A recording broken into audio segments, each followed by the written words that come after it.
연구 관측여단, 약칭 SOG는 미군 내에서도 거의 존재가 알려지지 않은 특수부대였다. 이들은 적진 깊숙이 침투하여 6인 1조의 소규모 수색조로 나눠져 월맹군의 작전 정보를 수집하거나 기습 공격으로 월맹군의 전력을 약화시키는 역할을 맡았다. You know, we always heard rumors that they had this unit in Vietnam. They were doing all this type of clandestine activity, but nobody really was sure what they were doing. What did these guys do? Every now and then you'd run into an old-timer with that 1,000-yard stare who just got back. And it was, ooh, but nobody's talking about it. SOG 요원들이 치른 대가는 참으로 컸다. Our casualty rates were about 100%. Every single Special Forces American running recon was at least wounded.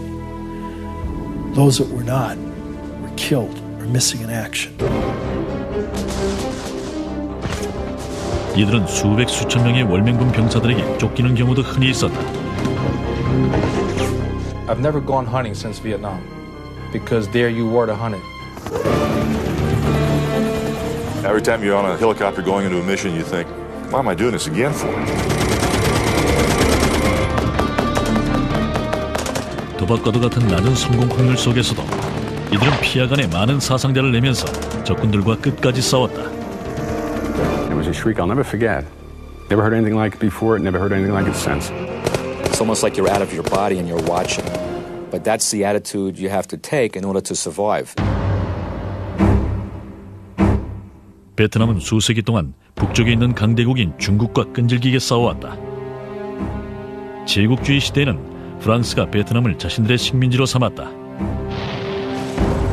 2차 대전의 와중에 프랑스는 동남아시아로 들어와 과거의 식민지였던 베트남을 다시 지배하려고 했다. 하지만 쉽지 않았다. 프랑스는 1954년에 Dien Bien Phu 전투에서 크게 패하고 물러갔다. 북부 지역에는 빨치산 출신의 호치민이 이끄는 공산 정권이 들어섰고 남부 지역에는 왕위 계승자인 바오다이가 집권했다. 미국은 이 불안정한 상황 속에 발을 들여놓았다. In the last few years of the French presence, we were supplying 85% of their costs, all their uniforms, their equipment, and so forth. And with the departure of the French, we began activating an organization called Military Assistance and Advisory Group Vietnam, MAGV.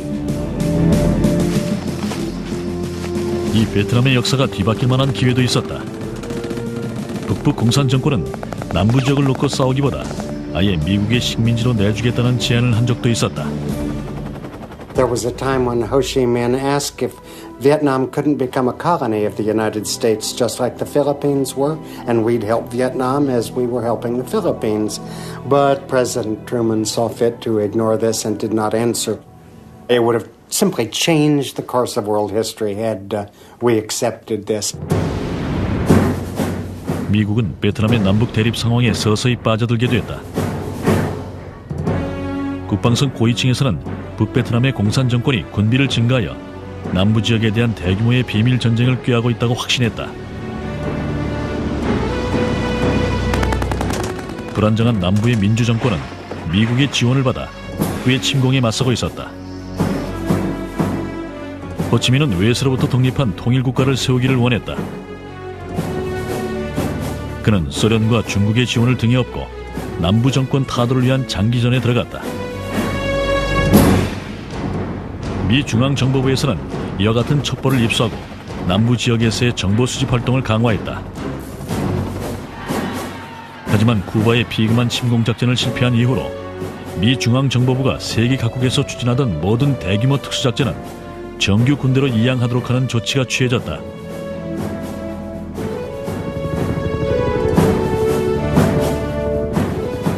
(1964년 1월) 기존의 미 군사고문단이 군사지원사령부로 확대 개편됐다. 그때까지 베트남에서 비밀 임무를 수행하던 인력과 조직을 모두 휘하부대로 흡수했다. At that early, January of 1964, MACV started SOG, the Studies and Observation Group, which is a very harmless title for what was a very deadly organization. It was a joint service task force, Army, Navy, Air Force, Marines, and SOG was set up. SOG 부대의 청사는 그 뿌리가 미국 독립전쟁 때까지 거슬러 올라간다. 당시에 비정규전 전술이 상당한 성공을 거두었다. 식민지 독립을 추구하던 민병대는 눈에 띄는 붉은색 군복을 입은 영국군 병사들을 숲속에서 하나씩 처치하는 유격대 전술을 썼다. 2차 대전 중에 미 중앙정보부의 전신인 전략정보국은 적진 속의 공장 요원들을 침투시켜 현지 민병대와 함께 첩보 수집과 파괴 활동을 실시했다. SOG 부대는 이러한 전통을 이어받은 비밀 수색 부대인 것이다. 2~3명의 미군과 2~3명의 현지인 용병들이 한조를 이루었다. 현지인은 베트남인이나 흠옹족 또는 고산족 출신이었다. 현지인 용병들을 모으는 과정에 흥미로운 일화도 있었다. Montagnard is a French word meaning mountain people. Of course, the good old American dialect, we call it mountain yard, and then we just started calling them yards for short. And they are the jungle people. SOG 요원 J.D. 베스와 짐 해트릭은 원주민들 가운데 용병을 뽑는 일을 맡았는데 비교적 수월한 편이었다. Most of the time they were, it was easy to get along with, and we would show our gratitude. We would bring in these bolts of material, bright colored material, because they like to make their own clothes, dresses and things, and blouses, and that they wore for ceremonial only. 그런데 한 마을의 주장이 미군들에게 거부감을 나타냈고 서로 간에 긴장이 돌았다. 주장은 차가운 태도로 대했다. We're looking at each other, and both of us, I think, the hair was just standing straight out on the back of our necks. We're going to get killed. These guys are Viet Cong or something. 전에 한 선교사가 와서 우물을 팔아 왔는데 주장이 담배 파이프를 신기하게 보자 선물로 주겠다고 말했다. 그런데 우물이 완성된 뒤에 담배 파이프를 주지 않고 가버렸던 것이다. We went down to the base exchange and we bought a big can of Sherwold or Riley and a big can of Prince Albert smoking tobacco and a couple of pipes, and we brought those back and gave it to the village chief, right? Shoot, we could do no wrong after that. Yeah, he was happy now, right? So we got a couple of guys from him, yeah. 팀별로 배치가 된 다음에는 특수훈련이 시작됐다. SOG 요원들의 특출난 기량은 최정예 용사들을 뽑았기 때문이다. 미 육군 특전사, 해군 특수전 여단 등에서 잔뼈가 굵은 대원들은 수적으로 불리한 상황에서 생사의 갈림길을 넘나들면서도 임무를 완수해냈다. You don't really want to make contact with the enemy, but it doesn't work out like that most of the time. The whole idea was to gather intelligence. Okay, there's 1,000 North Vietnamese here, there's a base camp over there, they have machine guns here, they have tanks there, they have trucks over here. And you would report all this information back to headquarters, and then they would just map that out. SOG 부대가 베트남에서 활동을 개시한 초기부터 부대에 자원한 사람들은 자신들의 임무가 독자적인 1급 기밀 사항이라는 걸 어렴풋이 알고 있었다. I will always remember the first SOG brief that I got when I finally found out what we were really doing was Colonel Jack Warren. You have to understand, he was wearing a green beret, a black windbreaker, shower shoes, and smoking with a cigarette holder. And he flamboyantly threw back this curtain, and here's this map of Southeast Asia, and I'm looking at one side, which is Vietnam, but all these boxes are on the left side of the map, which is Laos. And I keep looking over to Vietnam. He says, gentlemen, welcome to the covert world. 미군 당국은 SOG 대원들이 활동한다는 사실을 공식적으로는 부인했다. 하지만 전쟁이라는 현실은 이들에게 매일매일 죽음의 그림자를 드리우고 있었다. Then it starts to hit a little bit, you know, what you're into. But you don't really appreciate it till you go out on a mission.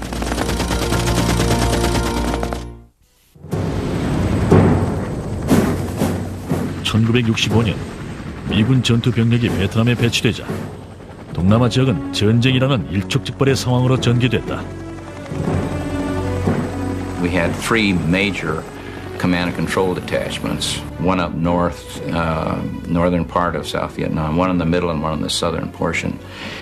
And from these bases, we would launch our teams into Cambodia and Laos. 연구 관측 여단이라는 뜻의 SOG 부대 요원들은 정규 병력과 별도로 움직였고 비밀 수색 작전을 나갈 때도 미군이라는 걸 식별할 수 있는 복장은 절대 하지 않았다. 200여 명의 SOG 대원들은 완전히 비밀 요원이었다. I would wear a black flop hat with a red star. So if anybody saw me, they would think I was a Russian advisor. I would also wear a North Vietnamese shirt. So if you're not wearing U.S. Army, you're considered a spy. So what they do is they deny that you've ever even gone in there if you get captured. 정보 수집이 주 목적이기 때문에 적군과의 교전은 가능한 한 피했다. SOG's primary mission was intelligence gathering, to learn what the enemy had and where it was in Laos and Cambodia, the so-called sanctuaries of Cambodia. SOG 수색팀은 요원들에게 보직별로 번호를 붙였다. The 1-0 was the team leader. 1-1 was the second American. If you had a third American, he was a 1-2.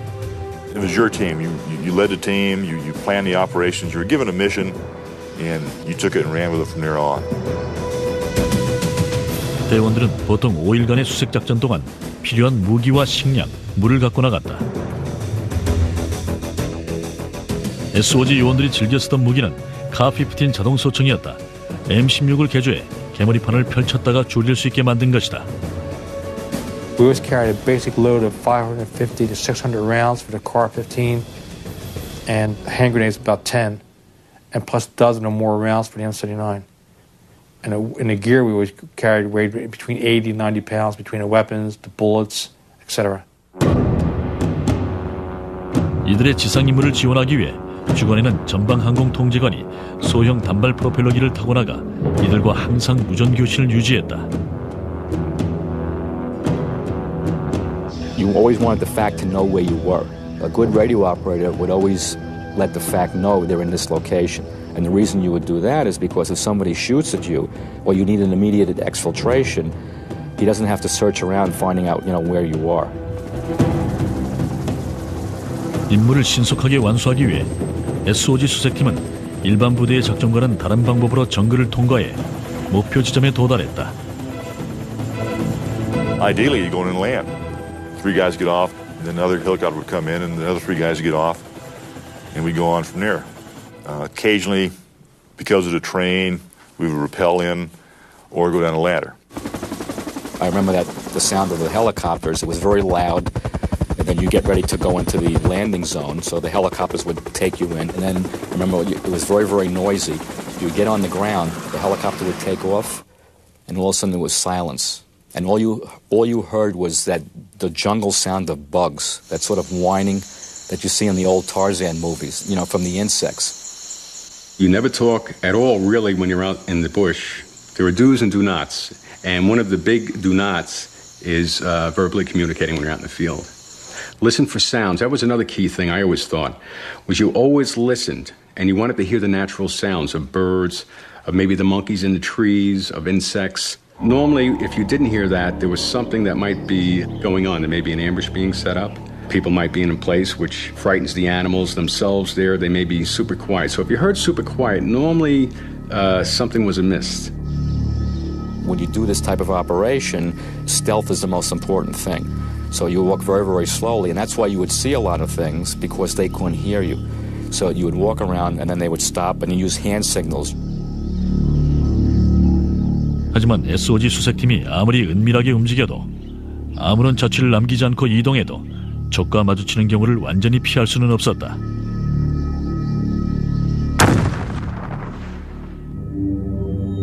월맹군은 SOG 수색팀을 추격하기 위한 관측병과 추격대를 두었다.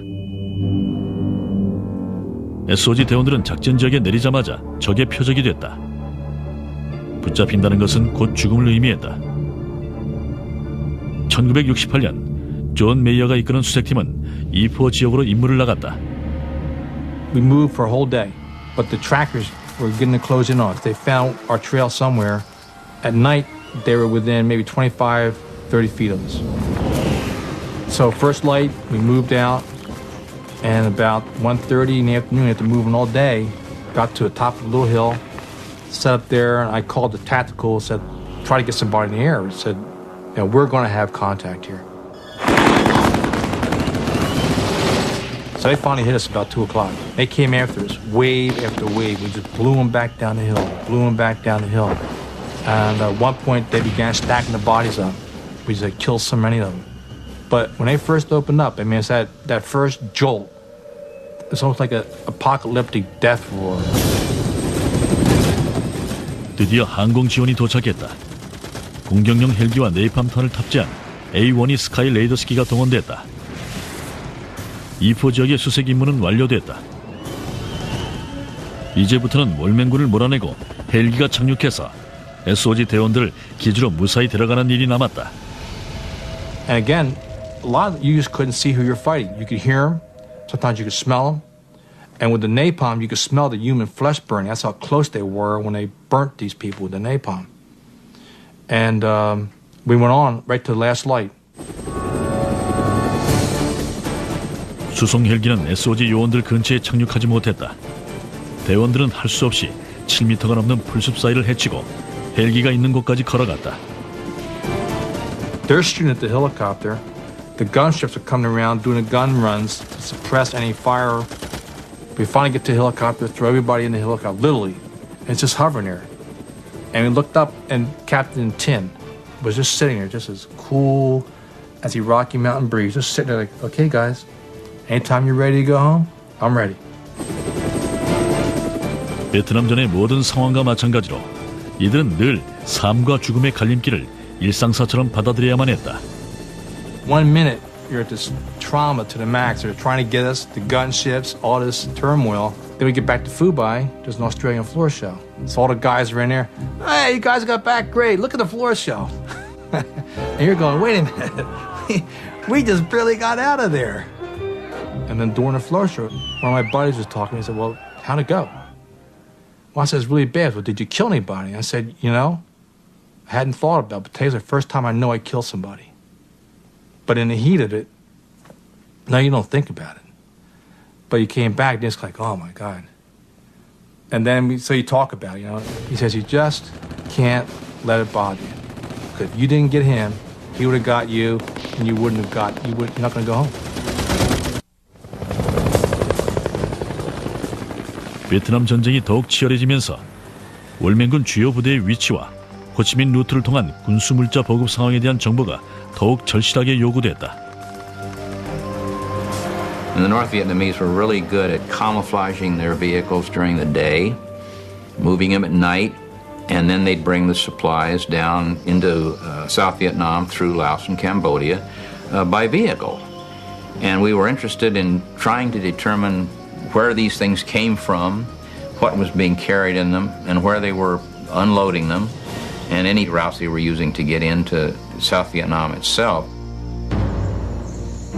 적의 보급로를 알아내기 위해 SOG 수색팀을 보냈지만 핵심적인 정보를 얻는 데는 실패했다.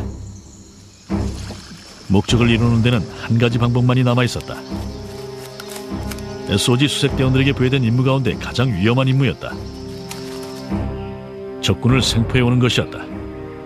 라오스나 캄보디아에서 월맹군 병사를 생포해서 SOG 부대 기지로 데려와 직접 신문한다는 계획이었다. In March of 1970, there had been a series of convoys running on Highway 110 in southern Laos, right up to the border of South Vietnam, then disappearing. Supplies were being stockpiled for some major action. 수색팀장인 존 플레스터에게 월맹군 포로를 잡아오라는 명령이 주어졌다. 그는 한치의 오차도 없이 완벽하게 임무를 수행할 수 있도록 대원들에게 2주 동안 맹훈련을 시켰다. The key person to snatch would be the lead driver of a truck convoy, because he had to know where the supplies were being picked up. He probably saw the manifest of what was being loaded because he'd be accountable. And he was the guide for his entire convoy, so he had to know where they were going. And of course, if this intelligence could be developed, the result would be a series of B-52 strikes on those locations. 드디어 작전을 실행에 옮길 때가 다가왔다. 이들은 선도 차량을 노리기 위해 클레모어를 갖고 나갔다. 클레모어는 설치하기가 쉽고 원거리에서도 발포할 수 있다는 장점이 있다. I still remember that first night as we were laying on a hillside about 2 kilometers from the highway. We could hear trucks rolling down it at night. It was both exciting and a little fearful. We knew they were there, and the next night we would be down on that highway. We reached it by about noon. 모든 준비가 완료됐다. 이제 가장 힘든 일이 남아있었다. 기다리는 일이었다.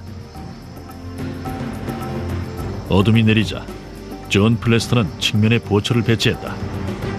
I thought it'd be a very short wait. We laid there for like 2 hours before another truck came. I waited till just the tire was lining up, ducked down, fired the claymores. Tremendous roar as these claymores go off. I hollered assault. We all got up on the highway. John Yancey, my assistant team leader, jerked open the door, grabbed the driver. I ran around to take out the assistant driver. He had no assistant driver. Richard Woody ran around the rear in case there were any troops in the back. There weren't. There's supplies in there instead. My fellow team leader was there covering from the hood of the truck in case there was a threat of someone coming over the back. But there was no resistance. There was only the driver. 일단은 성공이었다. 운전병을 생포했고 적군과의 교전도 없었다. 그런데 갑자기 동료인 리처드 우디가 후퇴하라는 신호를 냈다. He blows twice on a whistle. When he blew the second time, a North Vietnamese soldier shot him twice. 우디는 양쪽 팔을 쓸 수 없을 정도로 중상을 입었다. 플래스터는 일단 그의 상처 부위를 묶어서 지혈한 뒤 대원들과 함께 우디를 들쳐매고 밀림 속의 집결 지점으로 향했다. 하지만 시간이 촉박했다. Our intelligence had estimated that there was a North Vietnamese battalion base camp within about a half mile of where we were, and that would have been 500 North Vietnamese troops. We could not stay there very long at all. 플래스터는 대원들을 먼저 후퇴시키고 뒤에 남아 트럭을 폭파시켰다. Fortunately, that truck caught fire, and therefore we had a beacon for fighters, and they were able to bomb that road up and down it all night long and kept the enemy basically pinned down along the road. The enemy was so preoccupied with just trying to avoid this bombing, and they were hitting other trucks, that they never caught up with us in the jungle. We marched almost all night until about an hour before dawn. They were there with the helicopters to pick us up. As quickly as the sun broke over the horizon, boom, the choppers were there. 기지로 복귀했지만 군악대나 종군 기자들의 환영도 상도 없었다. 심지어 이들이 목숨을 걸고 수행한 임무의 결과도 기밀에 붙여졌다. 하지만 대원들 사이에서는 이들의 무용담이 널리 알려졌다.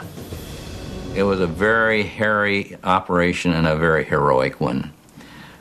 John Plaster was a team leader on that one, I think, and he deserved a lot of respect for what he did. 하지만 적군 생포 작전이 늘 성공한 것은 아니었다. 윌리엄 디시는 적군 생포 작전에서 측면 경계 임무를 맡았다. As soon as we set up, I would say we weren't there more than 5 minutes. And I looked to the left up the trail, and I could see approximately 5 or 6 troops coming down. Some of them had bicycles, so I was watching them coming up, going by, and I remember having the gun ready to do a spray real quick if they looked over and they spotted me. 하지만 그들은 DC를 발견하지 못하고 그냥 지나쳐서 사살구역이라고 부르는 지점으로 걸어갔다. SOG 대원들은 소수의 월맹군 병사들 가운데 한 명만 남겨놓고 사살한 다음 생포한 한 명을 데리고 기지로 돌아간다는 계획이었다. I'm getting anxious, I'm breathing, I'm aware that within a matter of seconds there's going to be a lot of gunfire and it's going to be death. And it's just starting to come up into the kill zone upon a kill team. As I turned and looked to my left up the trail, all I could see was a column and pith helmets and pith helmets and pith helmets. And as far as I could see with these heads bobbing up and down walking. Now the fellows that are on the kill team can't see that far up the trail because it turned somewhat. I was saying to myself, please God, don't let them jump up and try and grab these fellas because they're not aware of this large column of NBA right behind them. 나머지 대원들은 DC가 본 걸 알 수 없었고 DC는 그들에게 알릴 수가 없었다. 그저 기다릴 수밖에 없었다. Next thing I remember hearing was the most god-awful sound I ever heard. It was a human shriek. One of those NBA saw them coming and realized he was going to die. And again, it was a shriek I'll never forget. Never heard anything like it before, never heard anything like it since. But as soon as that happened, I knew it was over. Kill team opened up. I opened up on the column coming down. I remember firing, frantically up and down, just swinging it as much as I could. DC는 왼쪽의 사살 지점에서 자신을 향해 무언가 다가오고 있는 걸 견눈으로 보았다. The last one had escaped the kill team, and he was firing at me, and I fired at him. And next thing I knew, my gun wouldn't work. So I'm saying to myself, what's the matter? Why is this thing broken? And I looked down at my car 15, and I saw blood flowing down. I saw blood all over the stock, and I saw a bullet sticking out of it, out of the side of the bevel. I said, what is that? And I said, my first thought was my rifle malfunctioned and something blew out there. 적이 쏜 총알이 운 좋게도 그의 총에 맞는 바람에 DC는 목숨을 건졌다. God was with me that day.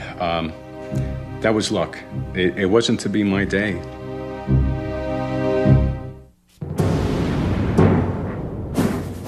SOG 대원들은 때로는 구출작전에 동원되기도 했다. 적진 속에 불시착한 아군 조종사를 구해내는 일이었다.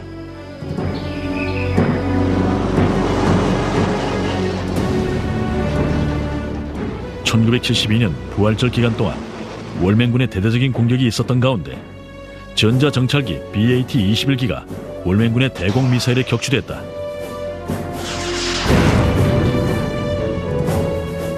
탑승자 가운데 탈출해서 살아남은 사람은 당시 53살의 아이실 햄블턴 중령뿐이었다. 그를 구출하기 위한 시도가 여러 번 있었지만 실패를 거듭하다가 SOG 부대에 맡겨졌다. 해군 특수전 여단 출신인 톰 노리스 중위는 믿을만한 파트너가 필요했다. 기에트 반 구에는 베트남군에서 SOG 부대로 파견 나온 요원이었다.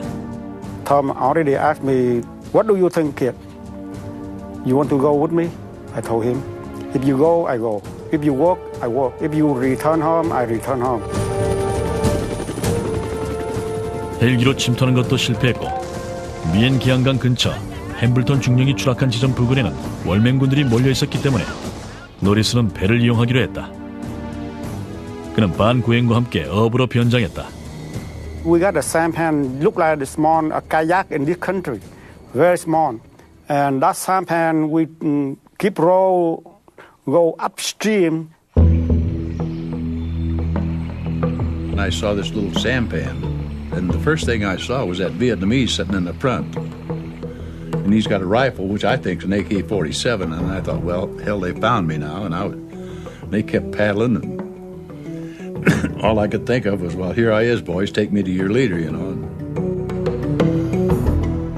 월맹군으로 보였던 사람은 사실은 톰 노리스와 함께 나온 기에트 반 구엔이었다. He says, "Colonel," I says, "Roger." He says, "Get your butt in here and let's get the hell out of here." So they come over, threw me in the back of the sampan and covered me up with banana leaves, and down the river we go. 도중에 몇 차례의 위험을 겪었다. I saw many bullets spray in the water on the left river bank, and I pulled many grass and cover Hamilton right away at that time because I do not want to lose him. I do not want enemy to see him. 햄블턴 중령을 무사히 구출해낸 것은 SOG 부대의 최대 성과였다. 톰 노리스 중위는 무공 훈장을 받았다. 기에트 반 구에는 해군 수훈장을 받았다. 베트남 군인 중에 이 상을 받은 건 최초였다. 이제는 미국 시민이 된 반 구에는 SOG 부대원 모임에서 햄블턴 중령을 만났다. He really happy, and I am really happy too. 베트남전 하면 우선 헬기를 떠올리는 참전 용사들이 많다. SOG 요원들에게 있어서 헬기는 이들을 기지에서 작전 구역으로 수송하고 다시 안전하게 귀환시키는 중요한 역할을 했다. 침투와 탈출 작전의 98%가 헬기에 의해 이루어졌다. 전쟁 초기만 해도 SOG 대원들의 헬기 이착륙은 그리 어렵지 않았다. 하지만 전쟁이 격화되면서 헬기를 타고 내리는 일도 어려워졌다. 월맹군은 미군 헬기가 착륙할 만한 지점을 집중 경계했다. Therefore, maybe we would rappel in. Maybe we would come in on a short ladder. From a low hovering helicopter, we'd climb down to, within 5-8 feet of the ground and jump through some brush onto the ground and still insert. 헬기 조종사들은 캄보디아나 라오스 영공을 넘어들어가 적의 공격을 피하면서 SOG 대원들을 내려보내고 다시 태우고 오는 일을 밥 먹듯이 했다. You would certainly rather be doing something else when you're getting shot at. But the flying aspect of it, getting our guys in and getting them back out, we kind of had the pleasure of thinking that we're helping make that mission go. SOG 대원들은 헬기 조종사의 위험스러운 노고에 대해 진심으로 감사해야 했다. These are probably the best guys anywhere, because it's one thing to have somebody shoot at you and you're shooting back at them, but the helicopter pods are in a glass bubble and they just have to sit there until everybody was loaded in and then get you out. SOG 요원들은 적군과 부딪힌 상황에서 급히 탈출해야 할 때 전방 항공 통제관에게 긴급 후송 작전을 요청한다. We got a call from the FAC that we need to do an extract. Nobody waited for anybody else. It was just a timed event. Because a lot of times we were sitting there with no shirts on or anything, sunbathing and who knows what, just killing time. So if we could just take off bare skin, if nothing else, just go. 헬기가 도착할 무렵에는 대개 전투가 치열한 상황이라 적의 공격 목표가 되기 쉬웠다. 월맹군은 미군 헬기 조종사나 SOG 대원들을 잡으면 큰 포상을 내렸다. 게다가 SOG 부대의 활동을 추적하고 무력화시키기 위한 월맹군 특수부대까지 만들어졌다. I'm not going to tell you that there weren't times that I'd like to have flown the other direction, but we didn't do it, and none of my buds did either. SOG 수색팀의 탈출 작전은 대개 한 대의 헬기가 적군에게 위협 사격을 가해 접근을 막고 있는 동안 다른 헬기가 대원들을 태우고 떠나는 방식으로 이루어졌다. There's two types of helicopters used. One was called the Slick, and basically was used to transport people. And the other, of course, would be the gunship. In our particular case, we used Charlie model gunships because the Thunder Chickens, our gunships, could actually put fire down within 30 feet of friendly. It got to the point where birds are coming back in with 10, 15 bullet holes in them. In fact, we had one of them old H-34 Sikorskis. I think there was 80-some bullet holes across the nose, up through the cabin, and out through the transmission case on that bird, and the guy flew it back. But yeah, those birds took a beating. They took a hell of a beating. 헬기가 직접 착륙하기 곤란할 때는 몸을 묶을 수 있는 스테이블 리그라고 하는 로프를 내려보냈다. 헬기 한 대에 3명 정도 매달릴 수 있었다. SOG 대원들은 헬기에 대롱대롱 매달려 기지로 복귀하곤 했다. Stable rig it was the toughest. And it ain't the carnival ride that you hear about. You've got 100 feet of string coming out of a helicopter, and you're trying to hook up into this rig, and you got to make sure as a team leader that everybody else is hooked up too. This is like a parachute harness that you hook up. 어떤 경우에는 대원들이 헬기에 타거나 매달린 채로 헬기가 착륙 지점을 이륙해 비행해도 구조됐다고 안심할 수 없었다. 디씨는 한 번은 헬기에 매달렸다가 죽을 뻔한 경험을 했다. I would say I was halfway up the ladder and the chopper started to rise and lift off. You could see he wanted to take off. Unfortunately, when I was starting to snap link in, I heard a loud boom, and immediately the chopper started twisting, doing 360s and just flailing all over the place. My own thought was, as I was holding onto the ladder and being swung around was to immediately get out from underneath the chopper because I knew this thing's coming down. You can't be underneath it when it hits. I had been knocked unconscious. Part of the chopper slammed me on my right side. It fractured my skull and knocked all my right teeth out, screwed up my spine, and I aroused to tremendous heat, and I could feel it mostly on my left side. I tried to get out and move, but I was entangled in the rope ladder, though my legs were caught underneath the one part of the chopper, I'm not sure which. 아군 2명이 그를 구해내려고 했지만 불길 때문에 접근하기 어려웠다. One of the fellas said, we're going to have to shoot him. And I think the intent, as somebody at once mentioned to me, was to, pull a bullet in my head rather than let me burn to death. But one or two of the fellas said, let's try one more time. And they came down and they untangled my legs and then they started moving away quickly because it was very hot. But I remember crawling away from the chopper. 그러나 아직도 고생이 끝난 게 아니었다. SOG 대원들과 헬기 조종사들을 데려가기 위해 또 한 대 헬기가 도착했다. 하지만 스테이블 리그가 부족했다. DC는 할 수 없이 다른 대원의 몸에 매달려야만 했다. I just put my arms around his neck and straddled him, wrapped my legs around his hips, and I was going to come out like that. I was losing blood, and I started slipping down his body. I was losing my strength. And I think my head was down by his belly button or his abdomen, and I just said to him, I said, please don't drop me. 헬기가 기지에 내릴 때까지 DC는 동료의 몸에 기적적으로 매달려 있었다. 2주 동안 치료를 받은 윌리엄 DC는 임무에 복귀해 전우들과 함께 다시 정글로 나갔다.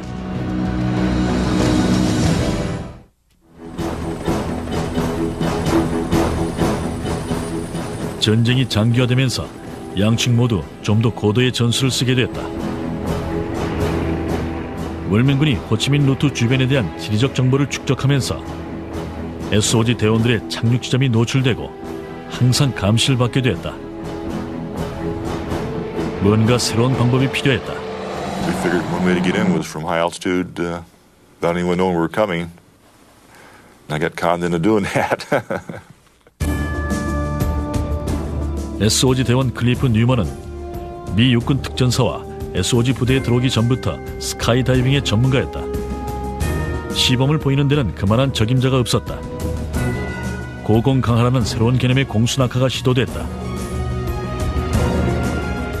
고도 5,400m 이상의 비행기에서 자유낙하를 하다가 지상에서 불과 450m 높이에서 낙하산을 펼친다는 것이다. When we actually made our insert, we kept looking at each other like, okay, they can turn this thing back any time now. But they kept going. 문제는 날씨였다. 엄청나게 쏟아지는 폭우 속을 비행했던 것이다.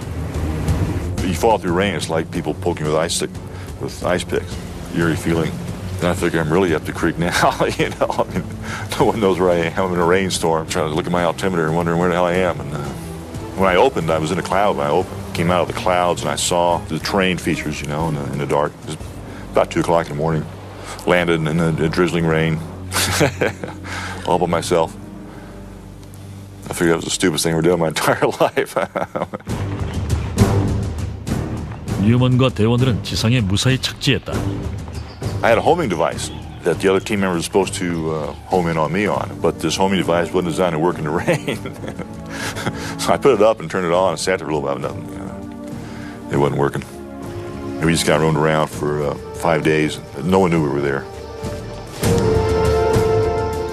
어쨌든 적진 침투라는 1차적인 목표는 달성됐다. 최초의 고공강화 작전은 성공적인 것으로 평가받았다. We researched everything. We could find no evidence of a high-altitude halo jump ever having been done in combat. So we were credited with making the first one ever done. 총 5번의 고공강화 침투 작전이 이루어졌다. 그러나 변덕스러운 날씨와 정글의 복잡한 지형, 임박한 종전 때문에 SOG 요원들이 개발했던 고공강화 작전은 실험적인 단계에서 그치고 말았다.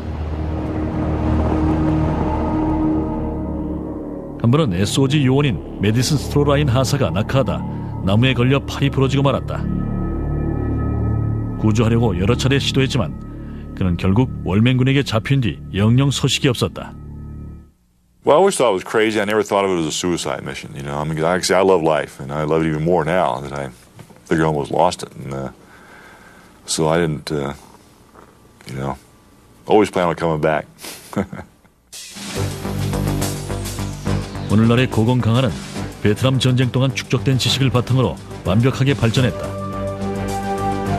언제 어디라도 마음대로 침투할 수 있다는 전술적 장점이 크다. 그것도 SOG 부대가 남긴 위대한 유산 가운데 하나다. The trainers who came back from SOG became the bedrock for Delta Force, for what became Navy Special Operations Forces, for Special Forces and the Rangers today. These people were veterans of SOG. Those lessons spread throughout the Special Operations community. 이들이 남긴 교훈과 업적, 희생 정신은 지금도 면면이 이어지고 있다. For me, I was very proud of what I did. Okay, even now, it's like people always say, "Well, you know, they are a Vietnam veteran," and it's like, you know, they're ashamed they were doing this, they were doing that. If you look at the after effects of what happened to Vietnam and Cambodia, you see that the North Vietnamese, you know, weren't such the nice people that they're made out to be. So, I mean, I was very proud of what I did. You know, I had a mission to do. I accomplished whatever I can do is what I did. And, you know, I have nothing to be ashamed of. For many years, you feel funny. I mean, I feel funny saying, well, I worked in Laos, even now, because it's highly classified at one time. You don't do secret things for the accolades, because nobody's going to know about them. It's kind of good that we're getting recognition, that people know that people did some of the things we did. I'm kind of glad to see that. 베트남 전쟁은 많은 교훈을 남겼다. 특히 처참한 죽음 옆에도 자연의 아름다움이 공존한다는 슬픈 깨달음도 있다. Another time we ran all day. I think at the top of the mountains there were thousands of wild orchids. Magnificent. And I worked in a flower shop when I was a kid, delivering flowers for Johnny Alanowski, you know, back in Trenton, New Jersey, delivering flowers. And I said, God, if John Alanowski were here now, we could make a fortune. Cut these things off. It's near Easter time, you know. And the NVA were always there. And they were just pretty much relentless. Just a startling contrast. SOG 대원들의 활약상은 더욱 큰 대조를 이룬다. Out of the 2,000 special forces within SOG, perhaps 200 were assigned running recon. And at any given moment, about 60 of them were operating cross-border as 2 or 3 Americans with an indigenous team that they were leading.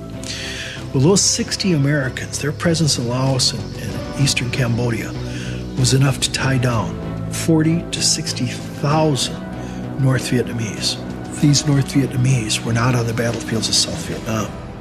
Tremendous payoff. Quite possibly the largest economy of force operation in the history of the U.S. military.